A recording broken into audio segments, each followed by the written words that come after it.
This is a fan-generated show. If you'd like to support us, please go to jamieglazov.com. Also, don't forget to subscribe to our new Rumble channel. All your support is greatly appreciated. Hello, ladies and gentlemen. I'm thrilled to announce the release of my new book, Obama's True Legacy: How He Transformed America. There's a reason why Mike Huckabee calls it a ferocious and chilling read.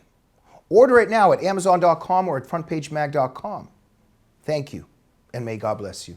Good evening. Welcome to the Glazov Gang. Tonight, HHS Whistleblower exposes child trafficking at the border. With us this evening, Tara Lee Rodas, an HHS Whistleblower. Tara, what an honor and privilege to have you on the show.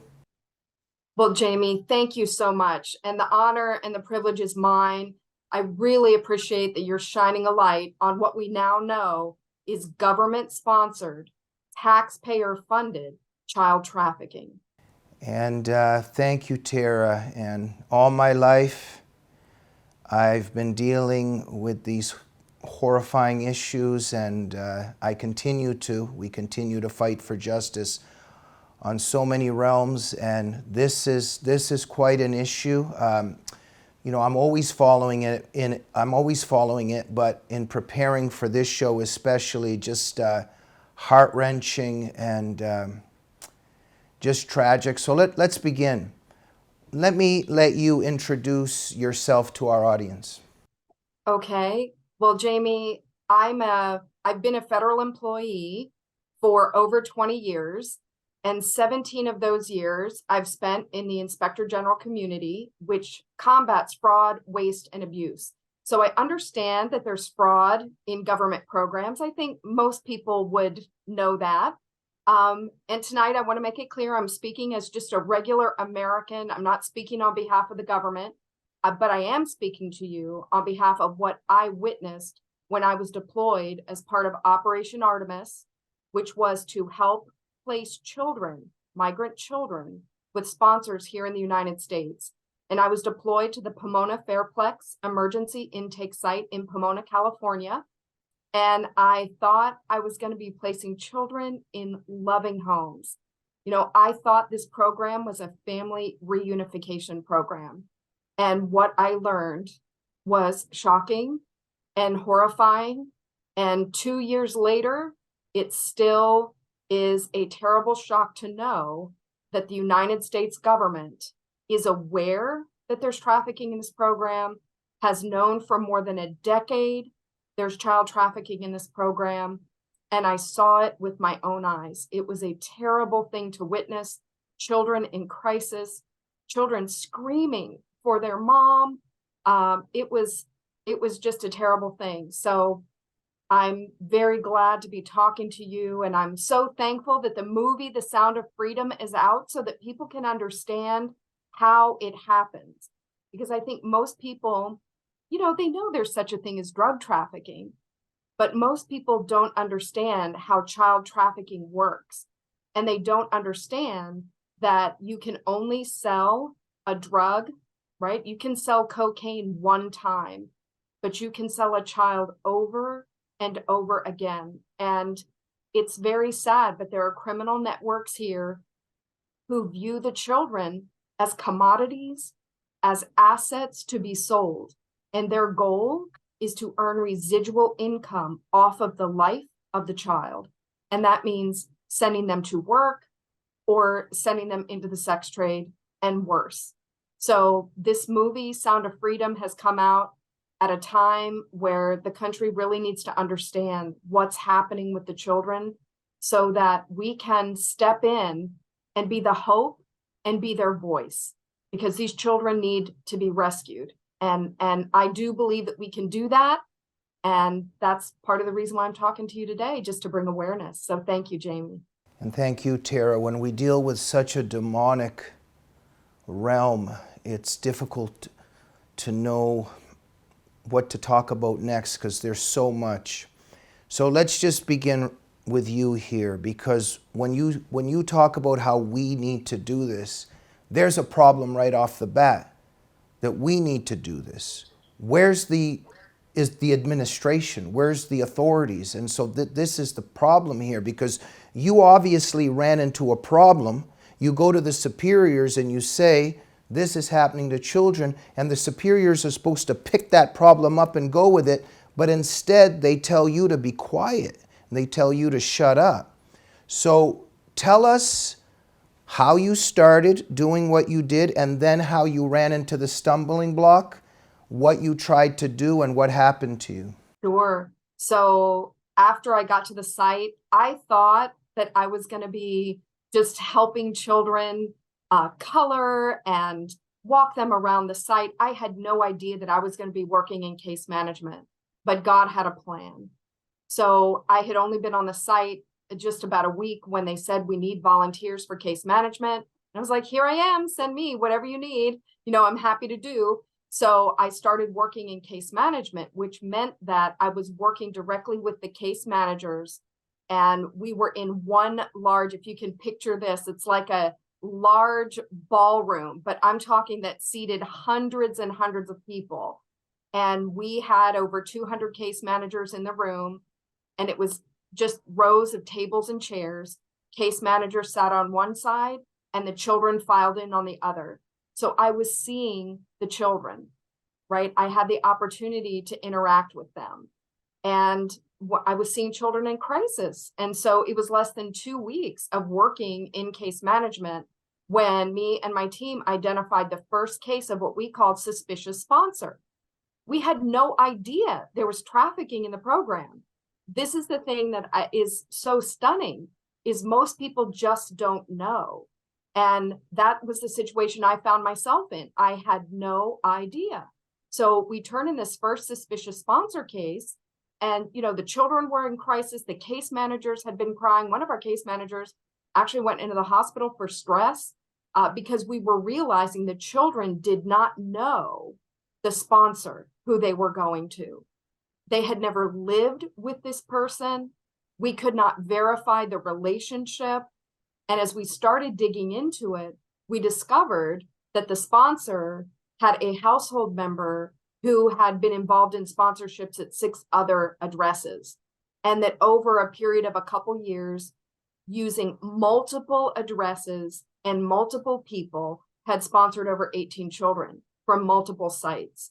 And that was just a terrifying thing to think that we were sending children to places where clearly something was not right.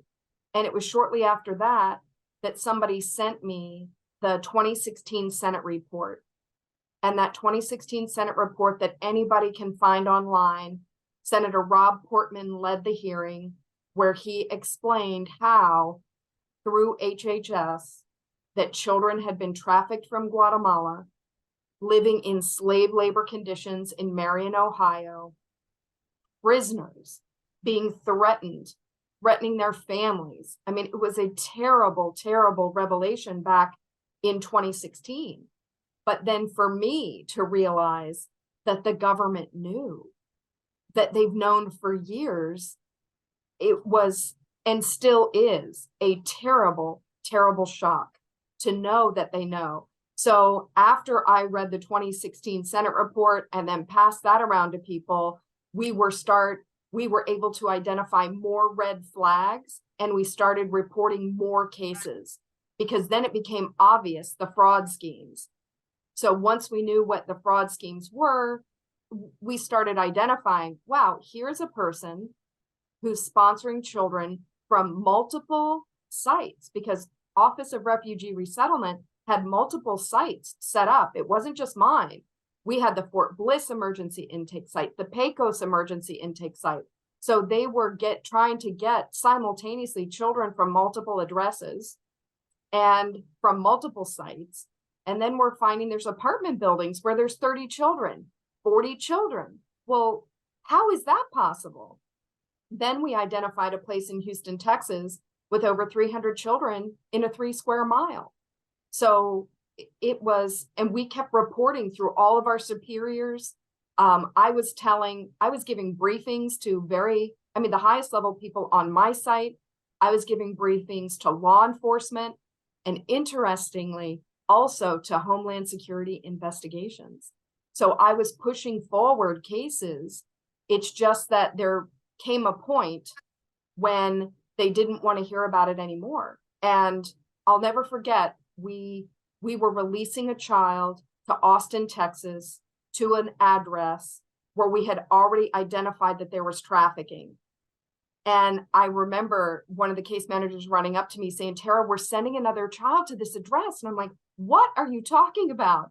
And so I picked up all of my stuff. I went running down to the command center, and I told the person there, she was an attorney, she was my boss.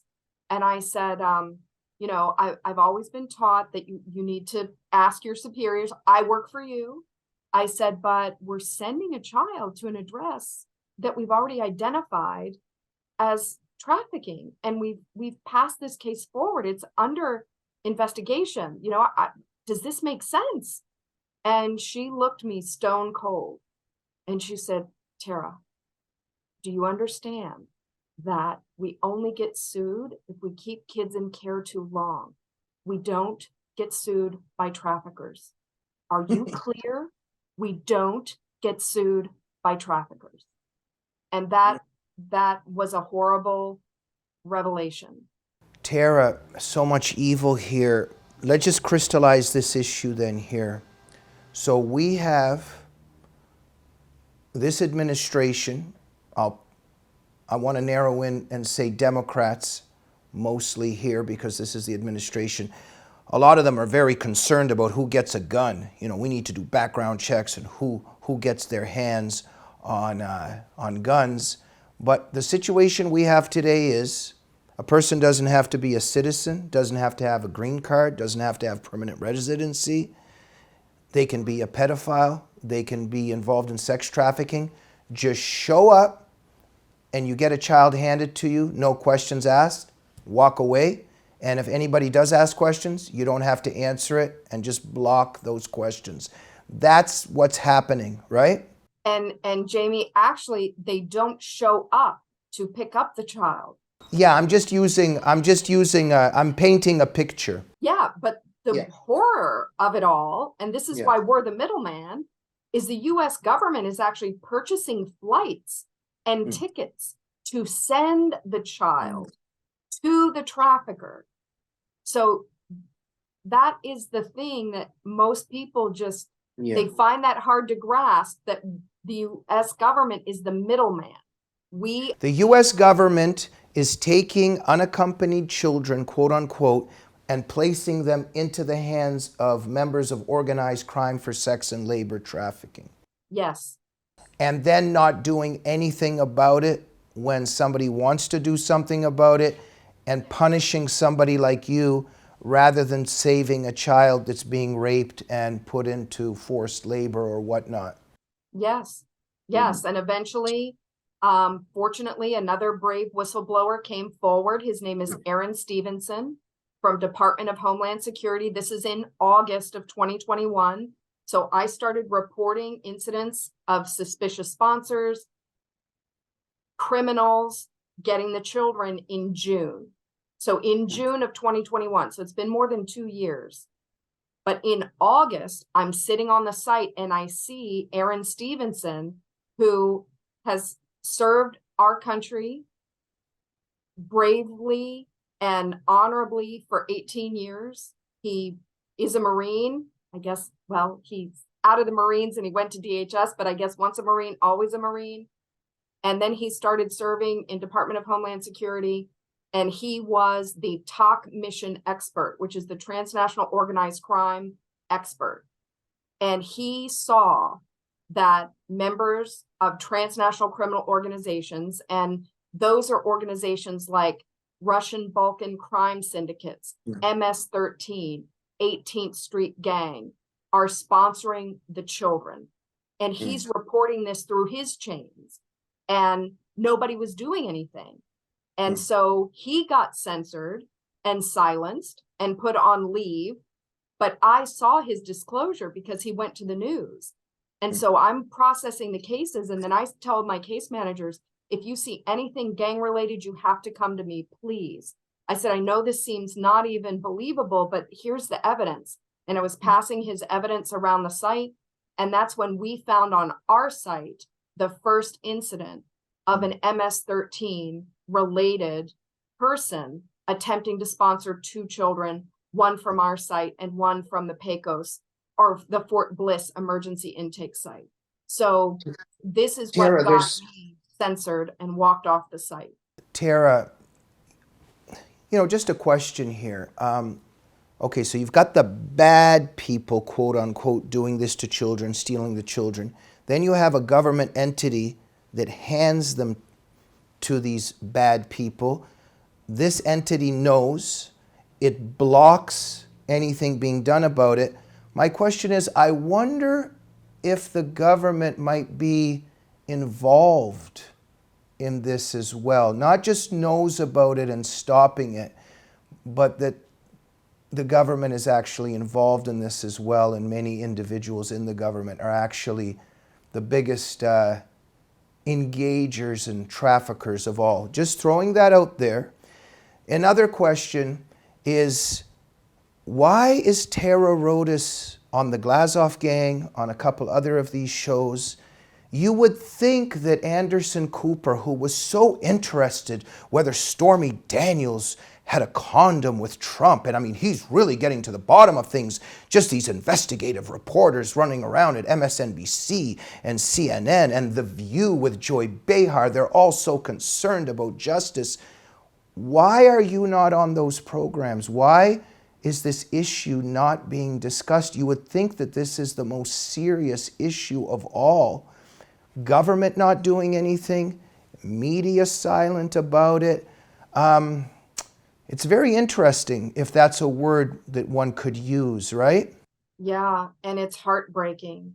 It's heartbreaking because I believed that when I came forward with my information, that this would be on every news station, on the front page of every newspaper, that children were being trafficked for labor and sex and potential forced organ harvesting. I thought this would be on every news station. And it's been very disheartening to see people running from the truth. And if they can keep people in the darkness, not knowing about this problem, well, then nobody knows there's a problem to solve. And there's a reason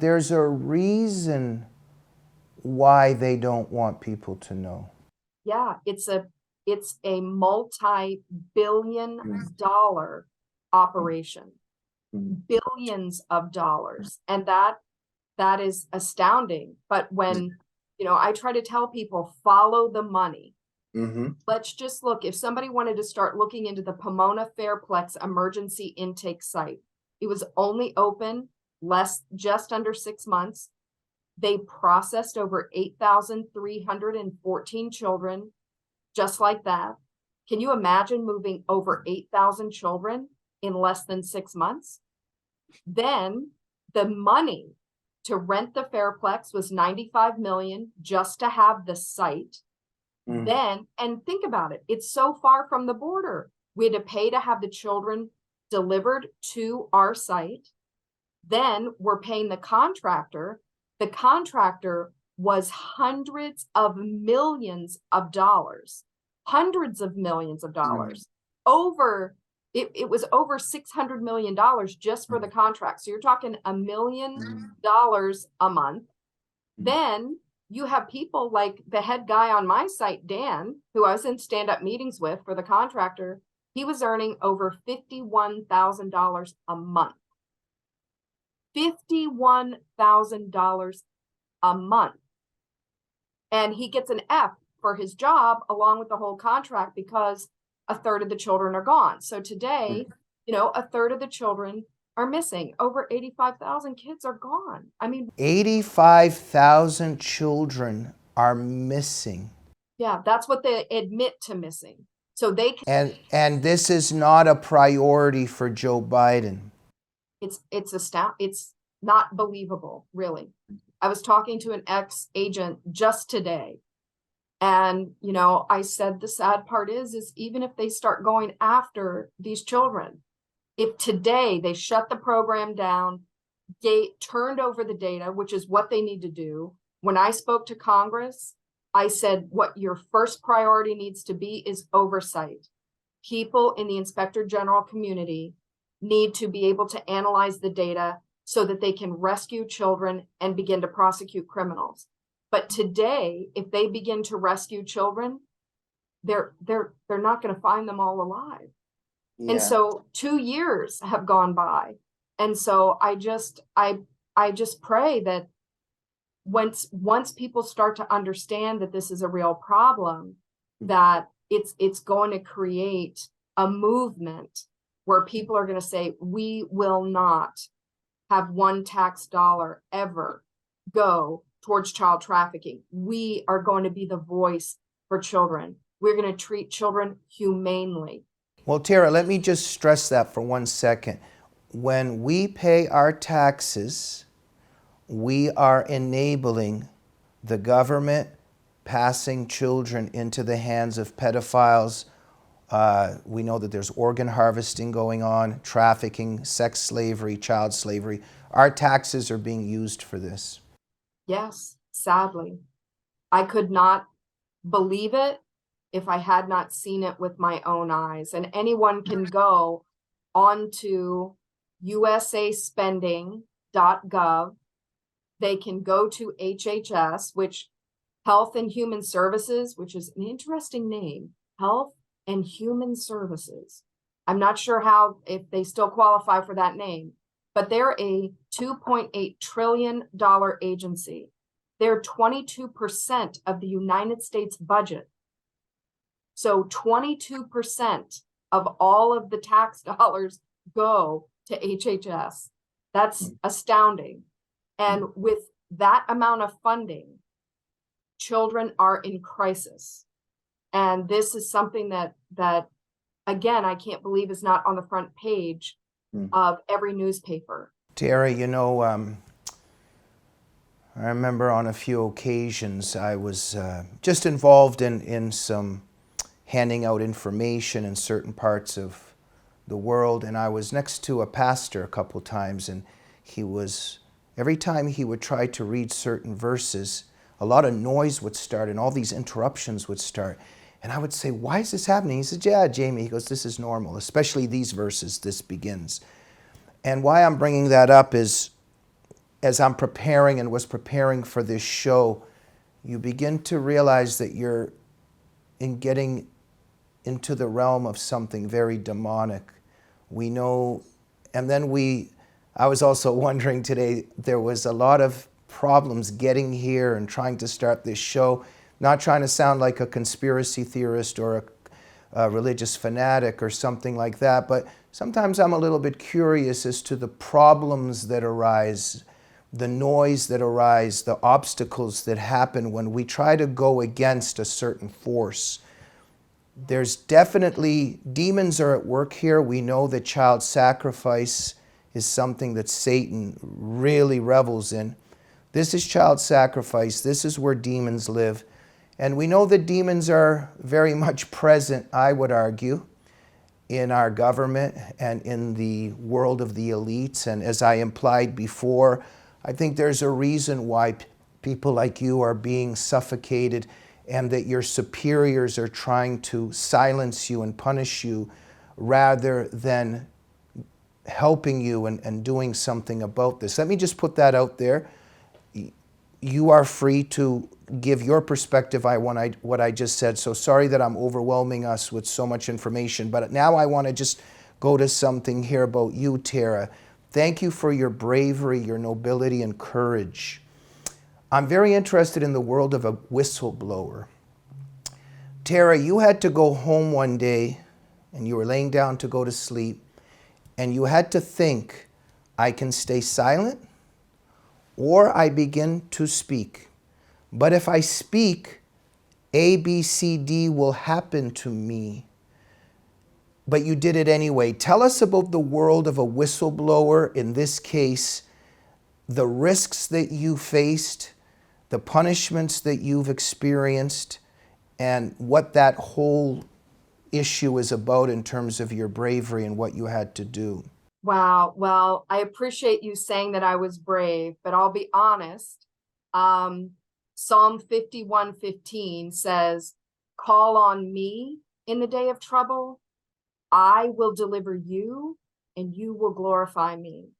Amen. And so that close to the darkness, it was all God. I'm not smart enough to have figured out that the US government was in the middle of a multi-billion-dollar trafficking ring. I had no idea this was going on. It was supernatural sight. And God revealed me and the team. We prayed. There were lots of praying people on that site. We knew how close we were to the darkness. I remember telling someone, I've never felt this close to the darkness before. So Isaiah 41:10, every morning I said, God, I believe what you said, that you are with me, that you will help me, you will uphold me with your righteous right hand. But God gave me the ability and the courage to stand up for his children, because it's interesting, you know, Tim Ballard, who's the HSI agent in the movie Sound of Freedom, he said the only time Jesus goes seriously mafioso is talking about children. And he said, it's better if you had a millstone hung around your neck and you were thrown into the sea than to harm one of these little ones. Can you imagine? I mean, we've heard that before, but when you really think about it, that is taking a piece of concrete, putting it around someone's neck so that they sink to the bottom of the sea. And so I knew that Jesus was standing for the children, and that's what I intended to do. And even reporting those first cases in June, people were like, if you say this, you might get sent home. And I'm like, I don't care. I will stand up for the children. One day I'm going to pass from this earth and I'm going to stand before Jesus, and I'm going to have to give account for my life, that I have to stand up for these children. Amen. Tara, thank you so much for that. So instead of you coming to the superiors and them saying, yes, let's help, what did they do to you? Yeah, well, they obviously told me I shouldn't be concerned about the cases, you know, report them. But then at one point they told me to stop passing. They put in writing, stop sending cases forward to law enforcement. They didn't want me to send all the case information. You know, they did tell me, hey, remember, we don't get sued by traffickers. So they made it clear what their position was. And then when I brought forward the MS-13 case, they took me off the case, threatened me with investigation. They walked me off the site with security and took my badge. So it was it was a frightening thing. But I did, you know, I told one person as I was cleaning out my desk, because they stand there and watch you as you clean out your desk. I said, do you remember when you came on the site, I told you the day they walked me off here is going to be because of trafficking? I said, well, that day is today. And I remember her looking, but, you know, they tried to make me an example and scare other people into silence. But too many people were God-fearing people, and you might not see them on the news, but there are people who have come forward to share their stories. But it's a terrible thing. My home agency was so concerned for my safety, they were going to send agents, armed agents, to escort me home. But my husband escorted me home. But it's a terrible thing to try to stand up for the truth, to speak the truth, especially when it comes to these children, these vulnerable children, that you want to stand in the gap and be their voice, and to be silenced and censored and, you know, humiliated in front of your peers. But in the end, I'd go back and do it all over again. And I pray that many of these children will be able to be found. But it's urgent, because children are in crisis today. You know, I told Congress, I said, today, children are going to be sold for sex. You need to end this crisis. So we need to be urgent. And that's why, you know, here in DC, it's after 10 p.m., but I wouldn't rather be anywhere else than getting the word out and talking to you, Jamie. So I really thank you for helping me get the word out. Tara, thank you for being in Jesus' army here on earth, fighting one of the most important battles. Tara, what is happening to these children? They're being raped, used for sex, it's wrong on every level at every age, but we're also talking about very young children. There's also organ stuff going on. There's forced labor. Tell us, even though this is very difficult, tell us a little bit about what these children are experiencing, the horror of these demons and what the demons put these children into. Sure. Well, I would ask people to see The Sound of Freedom so that you can really see how this is happening, and to see through the eyes of an agent what they're seeing. So I only got to read the stories and hear the stories from the case managers, although I've heard children screaming for their parents, right? And I've listened to the stories that the case managers have told me. And even before the children get to us, we had one little boy. He was only 8 years old. He had been raped on the journey to our country so many times that he was in diapers by the time he got to us. I don't know what type of surgery they're going to have to do, to help this little boy live a normal life. And who knows where he went? Where did we send him? So these are things that agents have told me, that once these children, they're only good for so long. They're only acceptable to the buyer for so long. And then after they can't be sold anymore, they sell their organs. And this is not even something that I would even imagine that a person could do.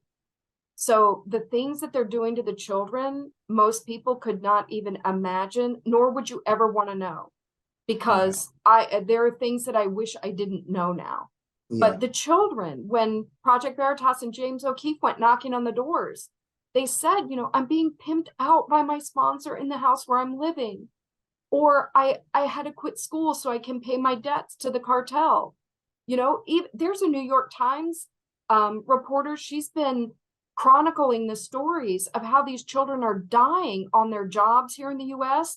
They're falling off roofs because they're not equipped to do it. They're working overnight shifts in slaughterhouses. Middle schoolers with chemical burns, working around bone crushers. This is not the American dream for the children.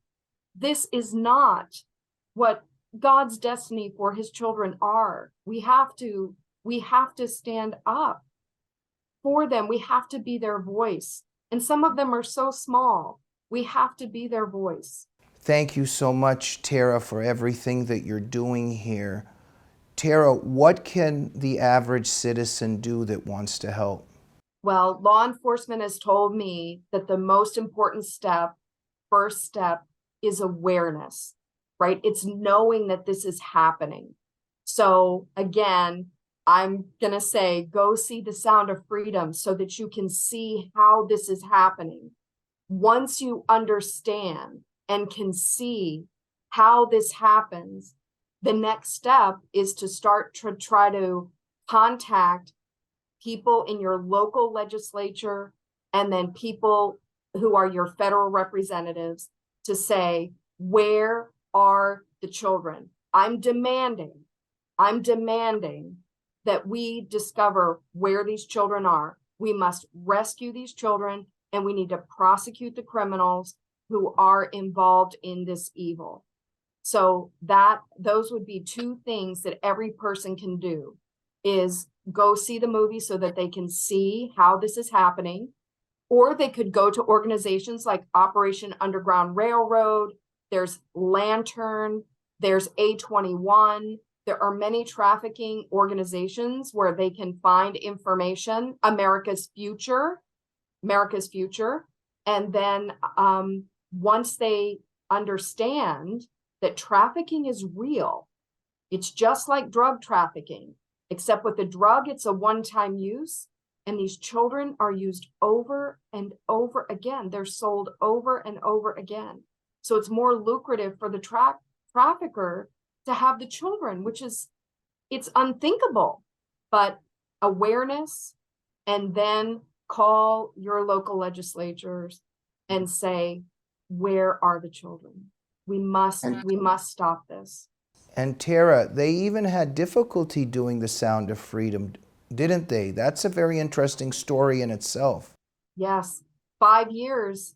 The movie was done for 5 years, and nobody wanted to put the movie out. And Disney had it for 3 years.